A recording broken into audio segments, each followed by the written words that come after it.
Hi, I'm Dave. This is Dave Splains, and that sounds roughly like a shop vac is actually an exhaust fan. That's my exhaust fan, and I don't remember it always being like this. I feel like it might have a bearing issue, but it's like super weird. Now, and we're gonna fix that today. There is definitely like a dark mark, and you can see here that the dirt. Sometimes I'll get dirt from the exhaust, and it'll hit this filter, and you can see that wafting up a bit. You can see like all the pieces of dust flying around still too, and you can see all of it just kind of collecting on the top here, and that might be the reason why it's rattling so much. Is like something just can't clear it. I'm gonna grab around the edges here. Now, if I hold it like this, horizontal, it works fine. But now I can't have this filter do its job. And that's the part we're going to fix. And here's my fan control. Dead silence. Now if I unplug this one, this is the exhaust, and I just leave the... See that?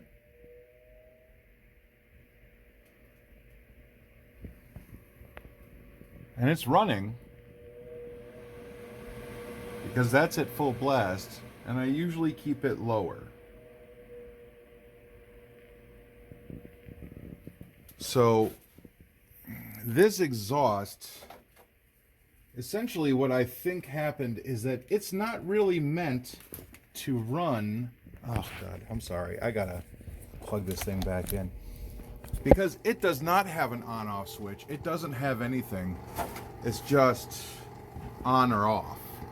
Hence the connected to an outlet. But see, if I go like this, it doesn't rattle. But now it does. No rattle? Rattle.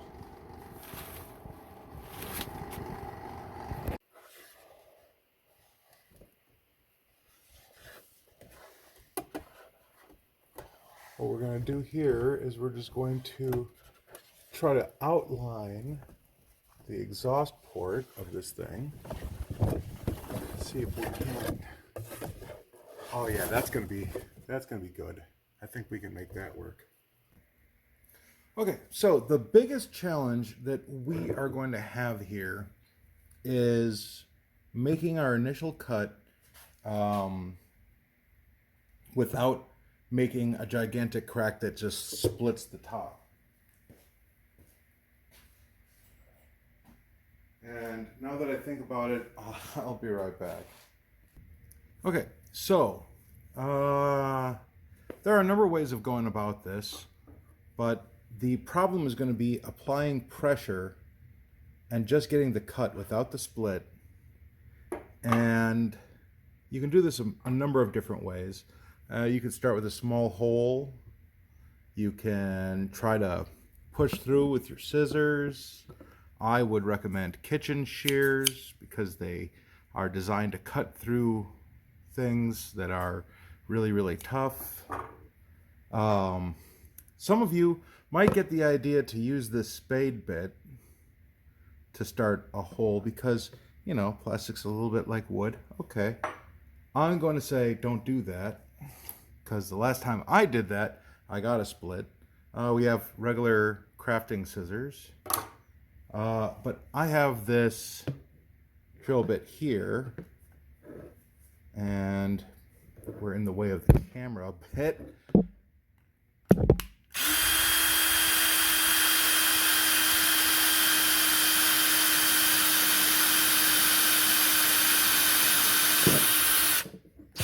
Nice clean hole.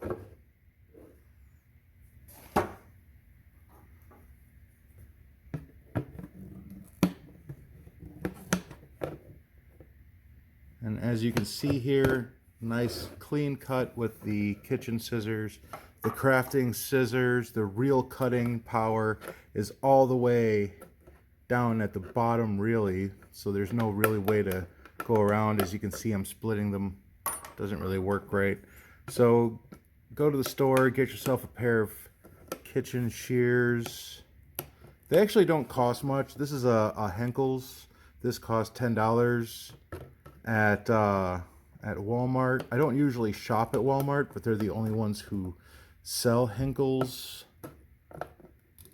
on, you know, at the store, versus you could go on Amazon, but and you should, because these are not the take apart scissors that, you know, split apart or anything like that, so that they're easier for washing.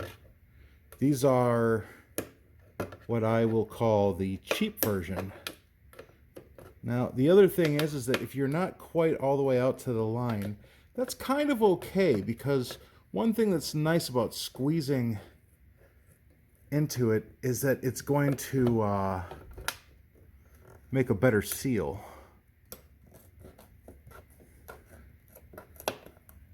Although, I mean, you should try to get as much as you can.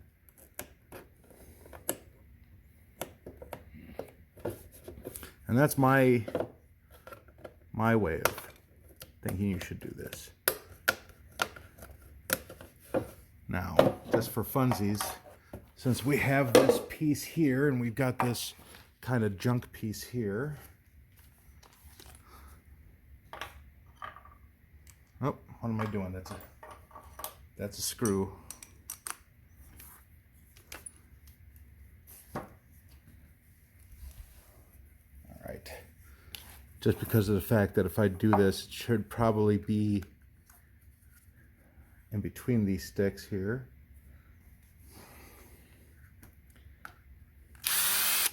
Oop. That is the wrong way even. Oh, that did do an okay job. Huh. Oh. Oh well. I still maintain that the last time I tried it, it did not work out well. Okay. Let's see if we can get this to stand up here. And it's not quite a good enough fit yet.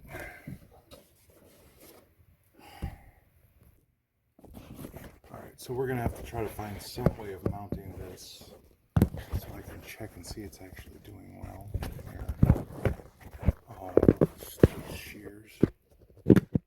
I don't want to drop them either, that's the bad part. Like, if I drop them, I know they're going to break. Alright, so now we have it. We got to just push it on. And it does look like there's a few little air gaps here and there, which is not going to be great. But I think we can seal that up with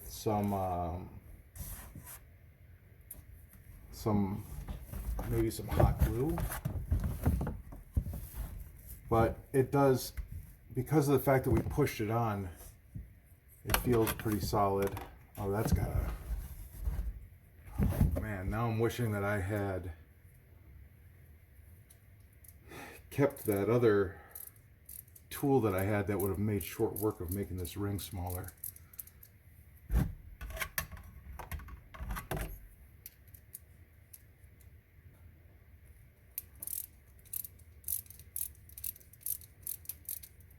I know, this is like one of the lowest tech things that I could possibly do.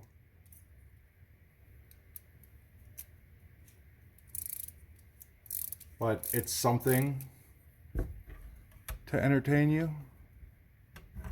Because if I just did all the cool ideas that I have, I wouldn't get anything done that needs to get done. And this needs to get done. Alright, so that is reaching the point where this is going to not be easy anymore.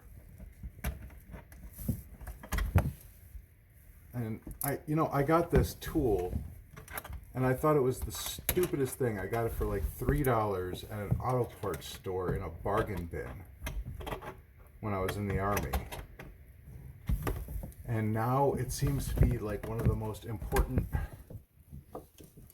tools that I own. It's just amazing how that works. And then like everybody in my family loves having it because it just gets into tight places and everything else.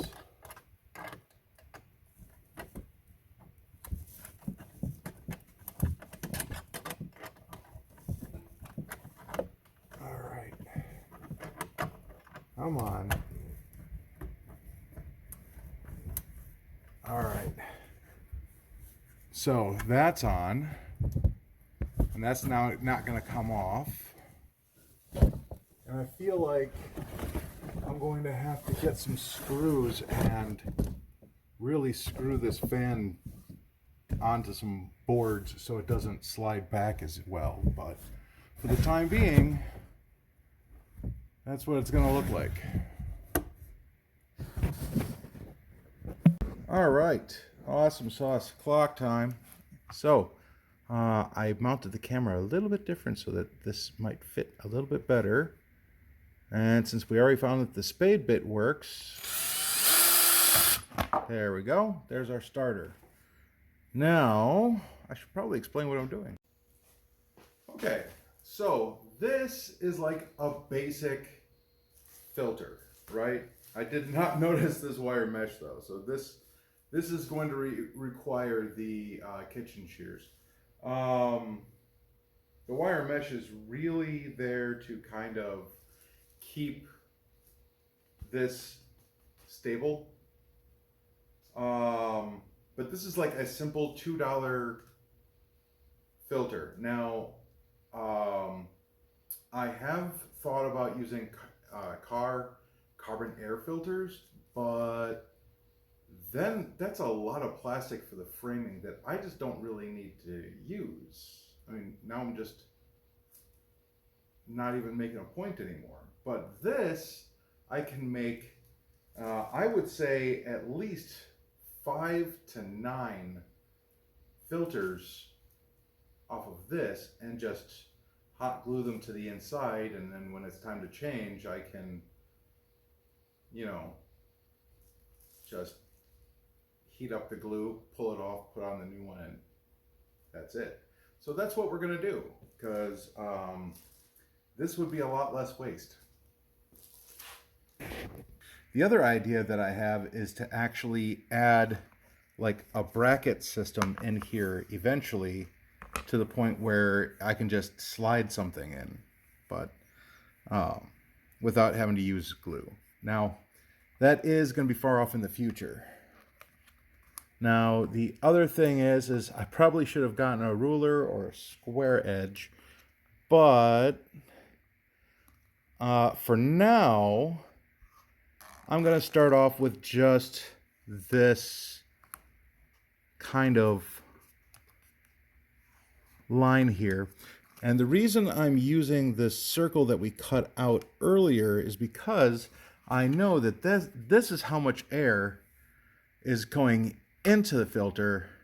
So I figure it should at least be this big coming out. Now, since we know how small it should at least be, that means that we're only going to go bigger from here. And if I do need to remake another lid filter, I really just have to eat more ice cream.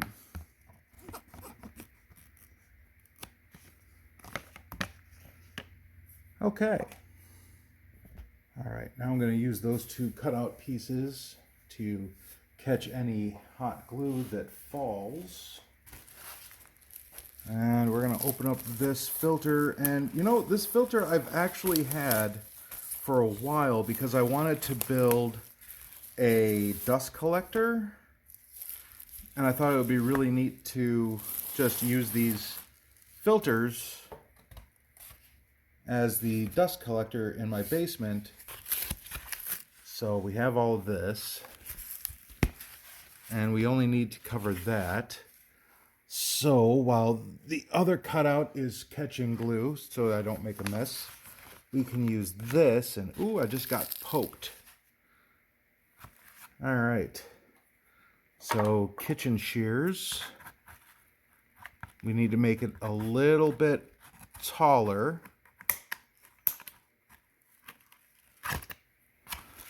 This is going to be interesting because if I do come up with a better solution to this,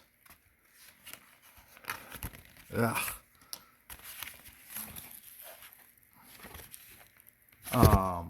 get to make another video. And maybe I'll just concentrate on the changes that one went through. All right. So now we have that. Now we need to know how far down, and it looks like we're kind of already there. So just gonna do a little bit extra because I can take away, I'm not gonna be able to add.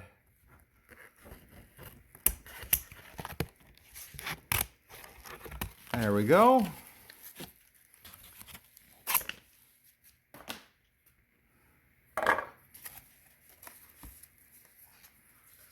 I will say this is surprisingly pokey. Not exactly a technical term, is it? It's surprisingly pokey. Now, this has had a minute to heat up. Is this hot enough? Ooh, got a little, we'll clean that up later. But it is hot enough to actually lay down a layer, but there isn't enough glue in the device to push it. It's a really good thing that these glue sticks come in like packs of 20, because they seem to disappear pretty quick.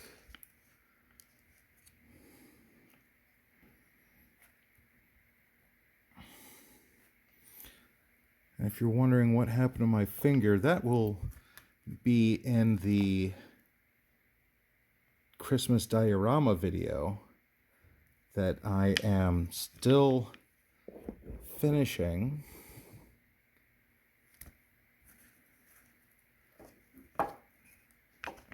And basically, Dave lost a fight with a circular saw.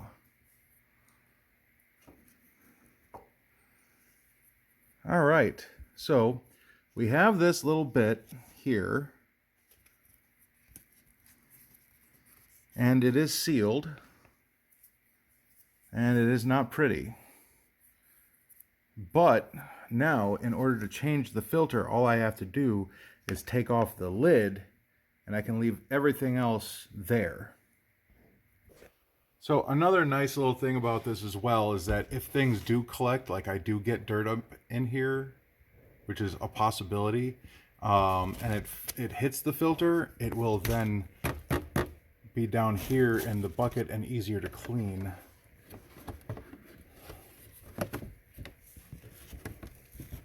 Is there anybody who's being a smart aleck right now and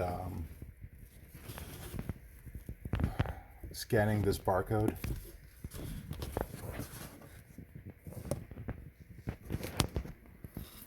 All right, now for the fun part.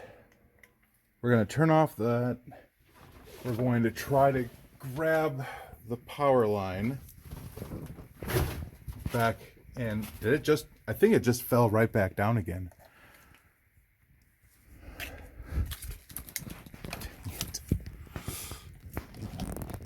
All right, enough being there. Now we turn it back on, and it definitely fell back in. Hold on. All right, so it's only partially back in.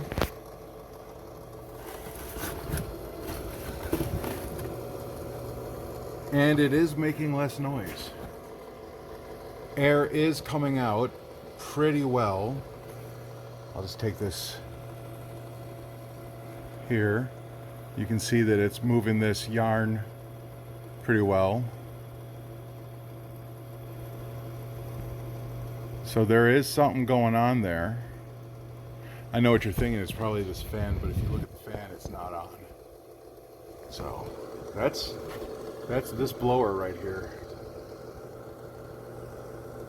So it is working. And it doesn't sound like it's really excessively trying. You know, it's not working too hard. It seems like it's doing just fine. So we might actually be able to just keep this filter at this size, and hopefully it'll do just fine. All right, good stuff.